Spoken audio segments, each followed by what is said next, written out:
लोक मोदी साहेबांच्या पासून बाजूला कशी जातील अशा प्रकारचा केविलवाणा प्रयत्न या सगळ्या विरोधकांचा चाललेला आहे। मित्रांनो, इथपर्यंतच नाही तर त्याच्यामध्ये असंही काहीतरी सांगण्याचा प्रयत्न केला जातो की ही भारत देशाची लोकशाही मधली शेवटची निवडणूक आहे। आता मोदी साहेब पुन्हा पंतप्रधान झाले की देशात निवडणुकाच होणार नाही, हे वाटेल तशा पद्धतीचे आरोप करतात।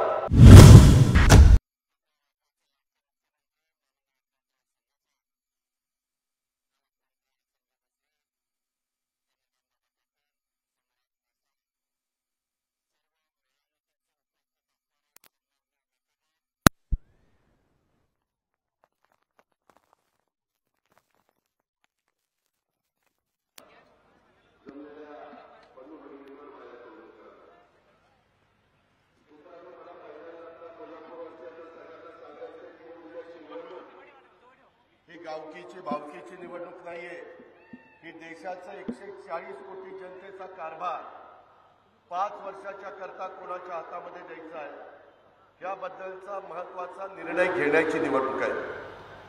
देशाचं भवितव्य कोणाच्या हातामध्ये सुरक्षित राहणार आहे, देशाला जागतिक पातळीवर आपल्या देशाचा नावलौकिक वाढवण्याचं काम कोण करणार आहे।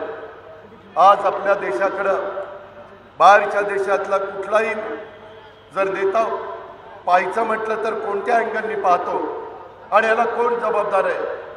मित्रांनो, आज सगळा विचार केल्यानंतर माझ्या कोल्हापूरवासियांना, माझ्या हातकणंगलेकरांना सगळ्यांना एक गोष्ट लक्षात येईल की खऱ्या अर्थाने गेले 10 वर्ष नरेंद्र मोदींच्या नेतृत्वाखाली ज्या पद्धतीचं काम सुरू झालेलं आहे आणि ते काम करत असताना समाजातला शेवटचा घटक याला देखील मदत कशी होईल, मग तो माझा शेतकरी असेल, तो माझा कामगार असेल, तो युवक असेल, युवती असेल, तो मध्यमवर्गीय असेल, कुठल्याही घटकातला आदिवासी असेल, मागासवर्गीय असेल, 18 पगड जातीचा कोणी माणूस असेल, अशा पद्धतीचं काम नरेंद्र मोदी साहेबांच्या नेतृत्वाखाली संपूर्ण भारत देशामध्ये चाललेलं आहे।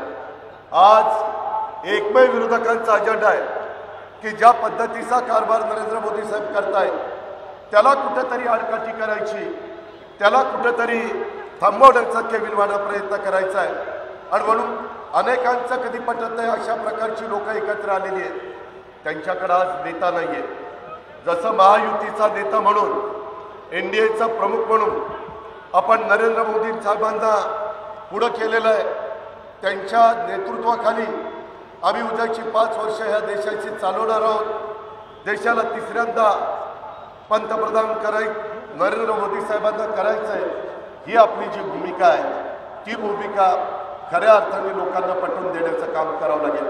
मित्रांनो, प्रश्न अनेक आहे। एकनाथराव शिंदेंनी ज्यावेळेस महायुतीचं सरकार स्थापन केलं त्यावेळेस चांद्यापासून बांध्यापर्यंत खऱ्या अर्थाने वेगवेगळे प्रश्न सोडवण्याच्या करता सातत्याने आम्ही प्रयत्नशील आहोत आणि हे तर प्रयत्न आम्ही सोडवणारच हे प्रश्न, त्याबद्दल कुणी काळजी करू नका। पण आज तुम्ही जर पाहिलं तर देश पातळीवर आपल्याला सगळ्यांना जर कामकाज करायचं म्हटलं तर कोणत्या कारणाकरता विरोधक मोदी साहेबांच्यावर टीका करतात ते जर पाहिलं तर कारण नसताना निवडणुका जवळ आल्या की म्हणायचं मोदी साहेब बहुमताच्या जोरावर घटनेचे शिल्पकार डॉक्टर बाबासाहेब आंबेडकरांची संविधान बदलणार। दादांत खोट्या प्रकारचा प्रचार त्यांचा आहे। 2014लाही तसंच केलं, 2019लाही तसंच केलं, 2024लाही तसंच आहे। पुन्हा सांगायचं बहुमत त्यांना मिळालं की हे घटना बदलणार। मित्रांनो, हे पण ह्याच्यात तसूभर देखील तथ्य नाही आहे। मी माझ्या कोल्हापूरवासियांना जरूर सांगेन की देशाचे पंतप्रधान जवाहरलाल नेहरू झाल्यापासून आता नरेंद्र मोदी साहेबांच्यापर्यंत अनेक पंतप्रधान झाले, इंदिराजी झाले, राजीवजी झाले, अटल बिहारी वाजपेयी झाले, मनमोहन सिंगजी झाले, बरेच पंतप्रधान, लालबहादूर शास्त्री झाले, परंतु या सगळ्यांच्या काळामध्ये घटनेमध्ये अमेंडमेंट 106 वेळाला झालेली। त्यावेळेस तुम्हाला कळलं नाही, त्यावेळेस विरोधकांना दिसलं नाही, परंतु निव्वळ लोकांची दिशाभूल लोक मोदी साहेबांच्या पासून बाजूला कशी जातील अशा प्रकारचा केविलवाणा प्रयत्न या सगळ्या विरोधकांचा चाललेला आहे। मित्रांनो, इथपर्यंतच नाही तर त्याच्यामध्ये असंही काहीतरी सांगण्याचा प्रयत्न केला जातो की ही भारत देशाची लोकशाहीमधली शेवटची निवडणूक आहे। आता मोदी साहेब पुन्हा पंतप्रधान झाले की देशात निवडणुकाच होणार नाही, हे वाटेल तशा पद्धतीचे आरोप करतात।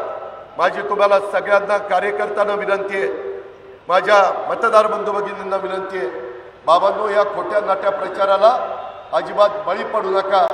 आज एकमेव माझ्या भारताचा सर्वांगीण विकास अशा प्रकारचा एक ध्येय डोळ्यासमोर ठेवून मोदी साहेब पुढे चाललेले आहेत आणि त्यांना साथ देण्याचं काम उद्याच्या काळामध्ये कोल्हापूर लोकसभा मतदारसंघामधनं संजय मंडलिक हे धनुष्यबाण ही खूण घेऊन त्या ठिकाणी तुमच्या सगळ्यांच्या समोर उभे आहेत आणि धैर्यशील माने हे हातकणंगल्यामध्ये धनुष्यबाण ही खूण घेऊन उभे आहेत।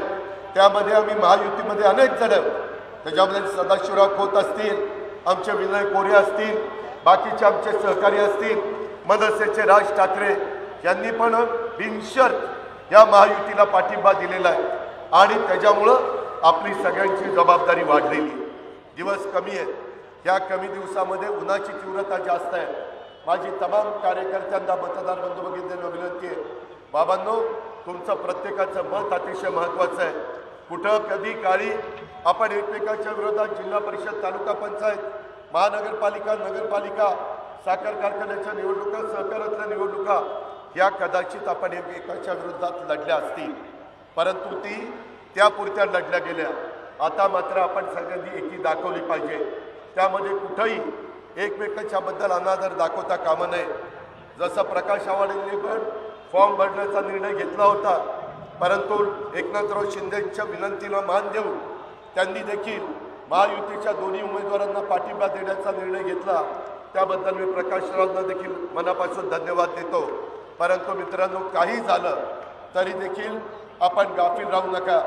कुठलीही निवडणूक मी देखील 7 वेळा विधानसभा लढवली, 1 वेळा खासदारकी लढवली, प्रचंड मताधिक्याने निवडून आलो, परंतु समोरचा उमेदवार हा तुल्यबळ समजूनच आपण आपले सगळे आराखडे टाकायचे।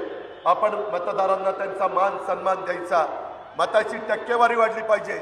उन्हाळ्याच्या सुट्ट्या आहेत, मुलांना मुलींना सुट्ट्या लागल्या शाळेला, कदाचित पालक त्यांना घेऊन कुठं बाहेर जातील। माझ्या माहितीप्रमाणे ही निवडणूक 7 तारखेला आहे, 7 तारखेचं मतदान केल्याशिवाय बाहेर पडू नका, अशा प्रकारची माझी हातकणंगले आणि माझ्या कोल्हापूर लोकसभा मतदारसंघातल्या तमाम नेते मंडळींना आग्रहाची नम्रतेची विनंती आहे।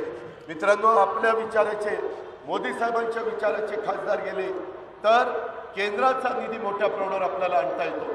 मग रेल्वेचे प्रश्न असतील, मेट्रोचे प्रश्न असतील, नॅशनल हायवेचे प्रश्न असतील, मोठमोठ्या प्रकारे ब्रिज करण्याची कामं असतील, त्याच्यामध्ये पोर्टच्या संदर्भातले प्रश्न असतील, टर्मिनल बनवण्याचे प्रश्न असतील, विमानतळाच्या संदर्भातली डेव्हलपमेंट करण्याचा प्रश्न असेल। आज देखील आपलं कोल्हापूरचं विमानतळ, मी आज आलो पहिल्यांदाच टर्मिनल आपलं नवीन झालेलं आहे, एकदम चांगल्या पद्धतीचं काम त्या विमानतळावर झालेलं आहे। हे सगळं दूरच्या दृष्टी असणारा नेता म्हणून नरेंद्र मोदी साहेबांच्या कल्पनेतनं हे सगळं पुढं आलेलं आहे। एक विजन असणारा नेता म्हणून आपण सगळेजण नरेंद्र मोदी साहेबांच्याकडे बघतो आणि त्यामुळं माझी आपल्याला सगळ्यांना आग्रहाची नम्रतेची कळकळीची विनंती आहे। अजिबात गावामध्ये ग्रामपंचायतीत आपण एकमेकाच्या विरोधात लढलो असू, परंतु ते कुठलाही वाद लोकसभेच्या करता 140 कोटी जनतेचं भवितव्य उज्ज्वल करण्याच्या करता परवाच स्वतः नरेंद्र मोदी साहेबांनी जाहीरनामा पब्लिश केलेला आहे, सादर केलेला आहे। त्याही जाहीरनाम्यामध्ये 3 कोटी लोकांना घरं बांधून देण्याचा एक महत्त्वाकांक्षी प्रकल्प त्यांनी हातामध्ये घेतलेला आहे। त्यांनी त्याच्यामध्ये 20 लाखाचं मुद्रा लोन, 10 लाखाचं मुद्रा लोन, 20 लाख रुपये केलेले, अशा खूप काही चांगल्या गोष्टी जाहीरनाम्यामध्ये केलेल्या आहेत। 80 कोटी जनतेला, माझी जनता उपाशी झोपू नये, गरीब जनता त्यांना धान्य मिळालं पाहिजे, 80 कोटी जनतेला रेशन मोफत देण्याचं उद्याच्या 5 वर्षाच्या करता त्यांनी ठरवलेलं आहे। या पद्धतीनं रोजगार इथं निर्माण होण्याच्या करता, उद्योगधंद्यांना गुंतवणूक करण्याच्या करता एक वातावरण, परकीय गुंतवणूक व्हावी, वेगवेगळ्या उद्योगपतींना गुंतवणूक करावीशी वाटायची, अशा प्रकारचे हे निर्णय होत आहेत। म्हणून माझी आपल्याला सगळ्यांना पुन्हा एकदा आग्रहाची नम्रतेची विनंती आहे, जातीचा पातीचा नात्याचा गोत्याचा कुठलाही विचार करू नका।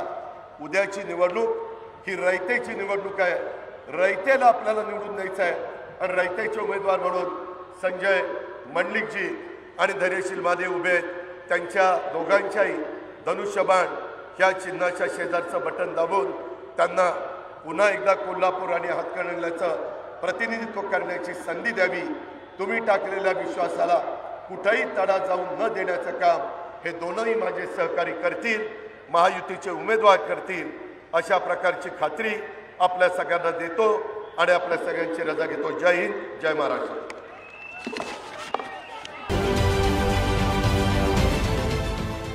देश विदेशातील प्रत्येक घडामोडींचे लाईव्ह अपडेट मिळवण्यासाठी आता साम टीव्हीच्या सर्व सोशल मीडिया प्लॅटफॉर्मला लाईक, फॉलो आणि सबस्क्राईब करा। तसंच सर्व नोटिफिकेशनसाठी बेल आयकॉन प्रेस करायला विसरू नका।